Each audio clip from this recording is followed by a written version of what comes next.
नमस्कार, भोजपुरिया हेल्पर में आपका बहुत-बहुत स्वागत है। तो आज हम एक बड़ी खुशखबरी वाला न्यूज़ लेके आए हैं।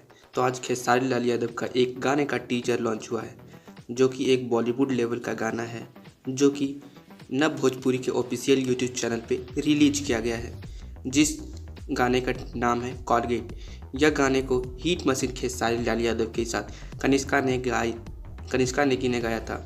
इस गाने को जाहिद अख्तर जी ने लिखा था और म्यूज़िक को विनय विनायक जी ने दिया था।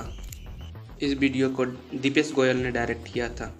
अगर आप इस वीडियो को देखना चाहते हैं तो आप हमारे यूट्यूब चैनल के डिस्क्रिप्शन को चेक करें, आपको वहां पे लिंक मिल जाएगा। नहीं तो आप नव भोजपुरी के ऑफिशियल यूट्यूब चैनल पर भी जाके इसे देख सकते हैं। अब बताएं कि आपको हमारा यह न्यूज़ आपको कैसा लगा।